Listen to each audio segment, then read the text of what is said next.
इसी उत्तर प्रदेश से आप देख लेना 2027 के चुनाव में 50 सीटें यहाँ भाजपा की नहीं आने वाली। जब नेता जाएंगे तो कार्यकर्ता भी जाएंगे, भीड़ बढ़नी शुरू हो जाएगी। समाजवादी पार्टी से सरकार डरी हुई है, बहुत ज़्यादा डरी हुई है। ये तो आपने कल भी, ये वही गुस्सा है और ये अभी तो कुछ भी नहीं है। अगर ये सरकार ना जागी, ये गूंगी बहरी सरकार अब बिना सुनी, तो भैया ये आंदोलन बहुत बड़ा रूप। सरकार को इस्तीफा दे देना चाहिए। भाई सरकार कर क्या रही है? जब दूसरे देश के इंटेलिजेंस हमारे बीच में बैठ करके हमारे देश को चला रहे हैं, इनका कहने का मतलब क्या मतलब बैठता है? मुझे ये बताओ आप। 1-1 करोड़ रुपए की सहायता, उसके परिवार में 1-1 सरकारी नौकरी देनी चाहिए। आधार पे इस्तीफा नहीं देना चाहिए था। धर्मेंद्र नीट में वो जो 21 मौत हुई हैं, उनका जिम्मेदार कौन है? उनका क्या हुआ? दिन तक वो लोग वहाँ बैठे इसी इंतजार में थे कि कोई हमसे बात करे। तब तक तो कोई नेता नहीं गया। जो युवतियाँ थी, उनके साथ जो वहाँ पे जिस तरह का दुर्व्यवहार किया गया, उनके साथ जो प्राइवेट पार्ट्स पे छेड़छाड़ी की गई, जो हम वीडियो हाथ में लाठी दे करके, जिनको वो पुलिस वाले कह रहे हैं, उनके पैरों में स्लीपर चप्पल थी, उनके कोई वर्दी नहीं थी, जो उनके बैज थे उस पर कोई नंबर ना। भाजपा सरकार ने उनसे बात करने की कोई कोशिश नहीं की, बिल्कुल भी। उनका गला घोटते हुए, दमनकारी नीति अपनाते हुए एक तरीके से युवाओं के ऊपर जो अत्याचार किया, जो लाठी जाएगा या अपना कुछ बेच के जाएगा, वो तैयारी करेगा 2 साल 3 साल, उसके बाद वो एग्ज़ाम में बैठेगा। एग्ज़ाम के बाद उसको पता लगता है कि भाई ये तो पेपर लीक का मुद्दा नहीं है, किसी दल का मुद्दा नहीं है, किसी संगठन का मुद्दा नहीं है, ये मुद्दा है युवाओं का, छात्रों का, बेरोजगारों का। नमस्कार, स्वागत है आप सभी का। मैं प्रदीप कुमार खरे और आप देख रहे हैं चौपाल संवाद।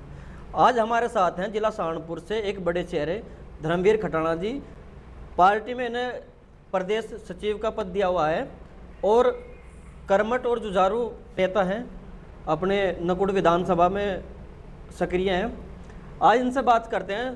खटाणा जी, आपका स्वागत है। जी धन्यवाद प्रदीप भाई, आपका स्वागत, दर्शकों स्वागत। अच्छा खटाणा जी, जैसा दिल्ली में चल रहा है मामला, छात्रों के ऊपर लाठीचार्ज हुआ है और राहुल गांधी जी को भी डिटेन कर लिया गया है जगह जगह। यहाँ भी, हमारे यहाँ पे भी बहुत सारे नेताओं को डिटेन किया हुआ है, आपको भी डिटेन किया हुआ है पुलिस द्वारा।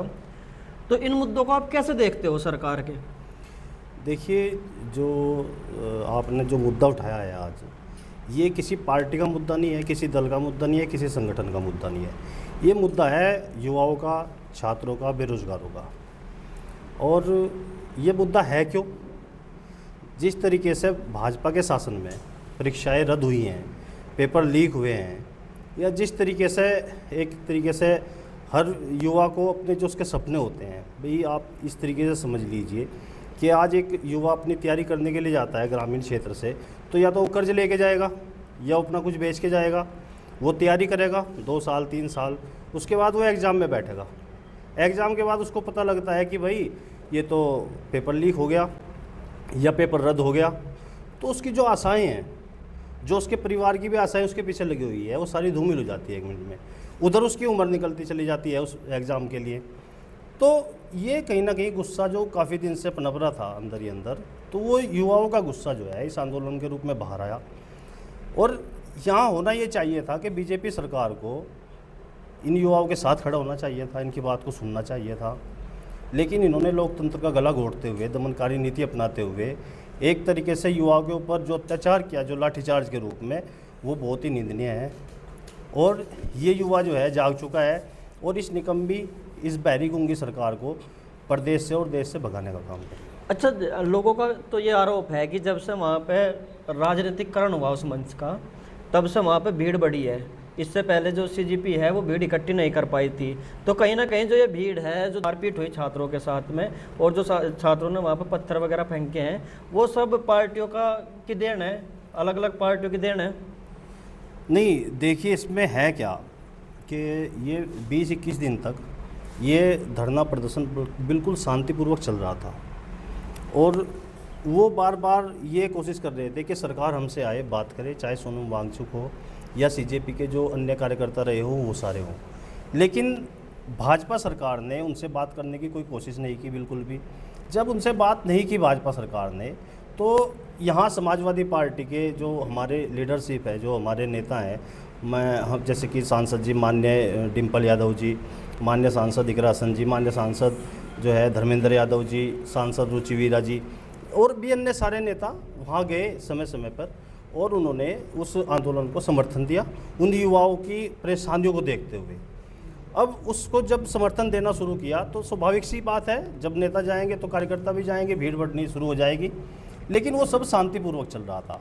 फिर 20 तारीख में जब सत्र शुरू होने को आया, मानसून सत्र जो था, तो उसमें उनकी तरफ से ऐलान हुआ युवाओं की कि हम लोग जब सरकार यहाँ नहीं आ रही तो हम संसद में जाएंगे और अपनी बात को वहाँ पे रखेंगे और सरकार से सवाल करेंगे।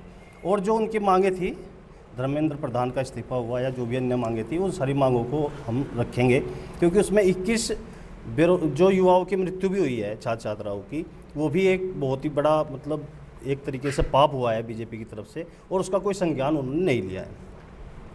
तो ये सारी चीज़ें जब हुई, अब उसमें जब वो पैदल मार्च का जो उन्होंने कहा शांतिपूर्वक हम लोग जाएंगे, तो उसका समर्थन समाजवादी पार्टी ने भी कर दिया। और समाजवादी पार्टी के नेताओं ने कहा कि हम इसका समर्थन करते हैं और हम भी इन युवाओं के साथ, छात्रों के साथ संसद तक पहुंचेंगे। तो वहाँ उन्होंने जिस तरीके से बर्बरता के साथ लाठियाँ बरसाई, किसी के भी पास युवा के, किसी छात्र के कोई हथियार नहीं था, कोई हाथ में डंडा नहीं था, कुछ नहीं था। और उधर से जो बीजेपी ने अपने गुंडे भेजे हाथ में लाठी दे करके, जिनको वो पुलिस वाले कह रहे हैं, उनके पैरों में स्लीपर चप्पल थी, उनके कोई वर्दी नहीं थी, जो उनके बैज थे उस पर कोई नंबर नाम नहीं डला हुआ था। तो इस तरीके से उन्होंने उनसे गुंडों से दमनकारी जो नीति वहाँ पे अपनाई, और जो लाठीचार्ज हुआ, जो आंसू गोले जो दागे गए, या इसके अलावा जो और अन्य तरह के हथियार यूज किए, और बहुत सारों को चोट भी आई। और उससे भी खतरनाक चीज़, जो महिलाएं थी, जो युवतियाँ थी, उनके साथ जो वहाँ पे जिस तरह का दुर्व्यवहार किया गया, उनके साथ जो प्राइवेट पार्ट्स पे छेड़छाड़ी की गई, जो हम वीडियो देखते हैं तो हम भी शर्मसार हो रहे हैं। तो वो बड़ा ही निंदनीय है, ऐसा होना नहीं चाहिए था। उसके खिलाफ इस सरकार ने कोई कदम नहीं उठाया। कोई स्टेटमेंट यहाँ पे जो है प्रधानमंत्री का नहीं आया, गृह मंत्री का नहीं आया, किसी का नहीं आया। तो ये सारी चीज़ें जो हैं वो दर्शाती है कि ये जो सरकार है ये बिल्कुल ही गूंगी और बहरी हो चुकी है। अच्छा, एक सवाल बनता है यहाँ पे, अगर हम मान लें कि चलो सरकार ने तो गलत कर दिया, अगर यहाँ पे कोई दूसरी सरकार होती और सरकार छात्रों से बात करना चाहती, लेकिन वहाँ पे सारे का सारा राजनीतिकरण हो गया था, तो बात किससे करती? भाई एक बात तो बताओ, मैं फिर कह रहा हूँ, 21 दिन तक वो लोग वहाँ बैठे इसी इंतजार में थे कि कोई हमसे बात करे। तब तक तो कोई नेता नहीं गया, तो तब क्यों नहीं गए वो? अच्छा, क्या उनकी मांग जायज़ नहीं थी? दूसरी बात यह है इसमें कि जो समाज से निकल कर आती है, बाहर फील्ड से बात निकल कर आती है, वो ये कहते हैं कि री एग्ज़ाम हो चुका था, नीट का जो एग्ज़ाम लीक हुआ था, पेपर लीक हुआ था, वो री एग्ज़ाम हो गया, उसका रिजल्ट भी आ गया, फिर उसके बाद धरना प्रदर्शन क्यों चल रहे थे? और जो नीट में वो जो 21 मौत हुई हैं, उनका जिम्मेदार कौन है? उनका क्या हुआ? उनके परिवारों की क्या मदद की गई? उनके बारे में क्या सोचा सरकार ने? क्या नैतिकता के आधार पर इस्तीफा नहीं देना चाहिए था धर्मेंद्र प्रधान को? भाई आप घर के जिम्मेदार हैं, और आपके रहते हुए जिम्मेदारी में घर में कोई कुछ हो गया किसी के साथ, तो उस पर किसकी जिम्मेदारी बनती है? किससे पूछा जाएगा? जिम्मेदार व्यक्ति से पूछा जाएगा ना। शिक्षा मंत्री कौन है यहाँ पे? जब आप शिक्षा मंत्री से सवाल किससे किया जाएगा? जो उस पूरे महकमे को संभाल रहा है उससे ही तो किया जाएगा ना।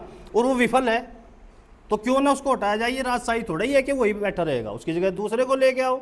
अच्छा, कभी ऐसा हुआ है कि किसी जैसे रेल मंत्री हो? हाँ बिल्कुल बिल्कुल, जो आप कहना चाह रहे हो, एक रेल हादसा हुआ था, तो उस समय के जो रेल मंत्री थे उन्होंने नैतिकता के आधार पर इस्तीफा दे दिया था।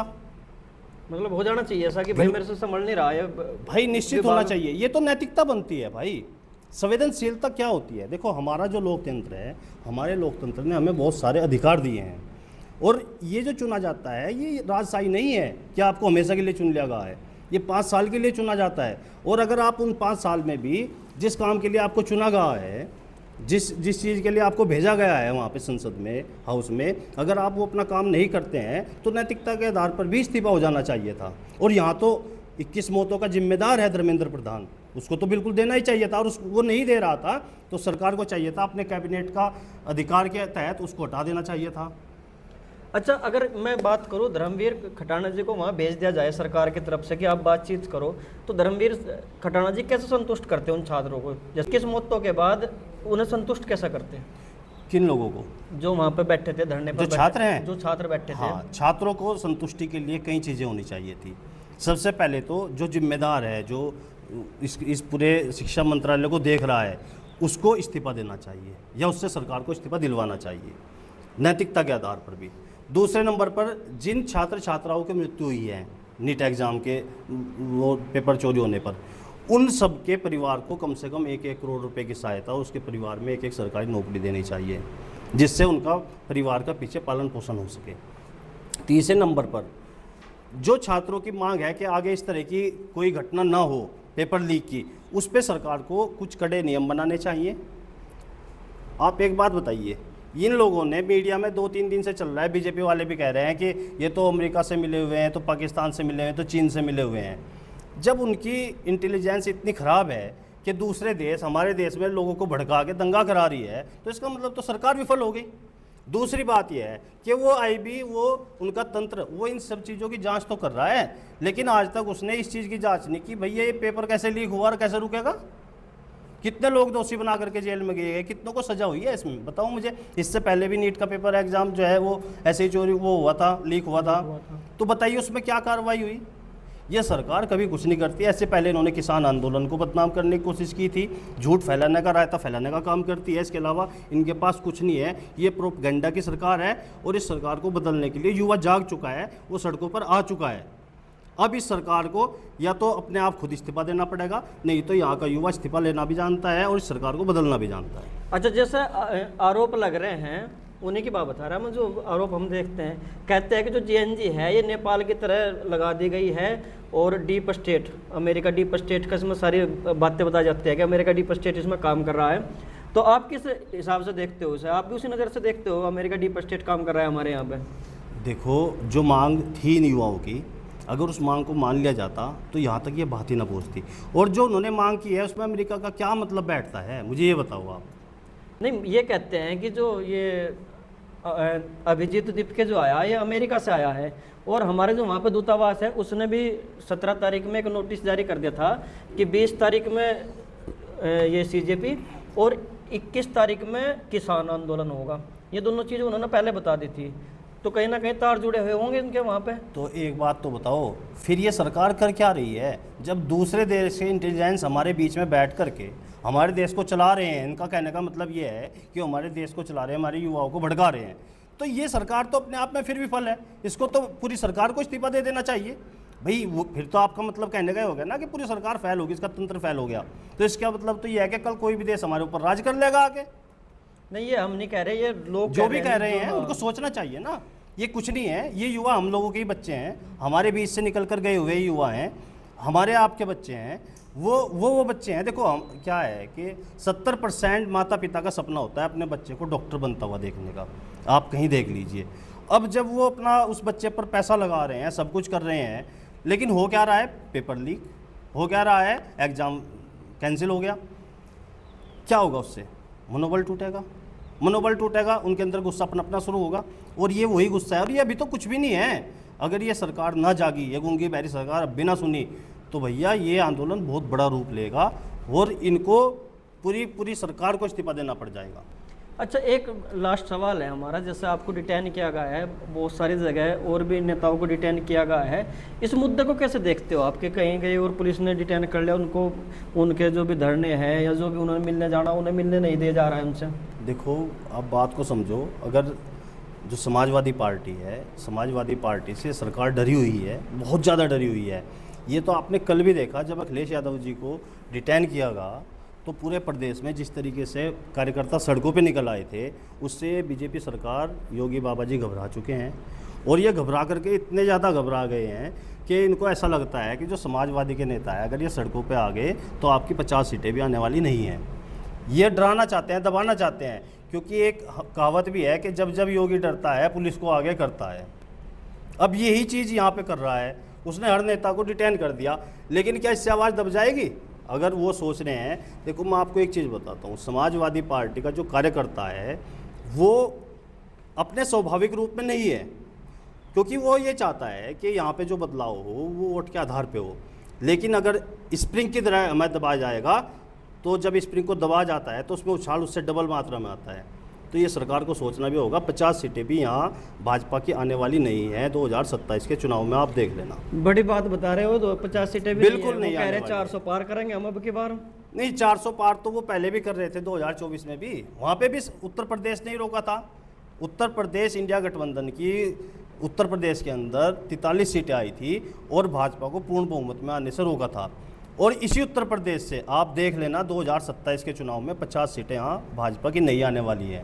तो ये हमारे साथ में थे धर्मवीर खटाना जी। देखते रहिए। जय हिंद, जय भारत।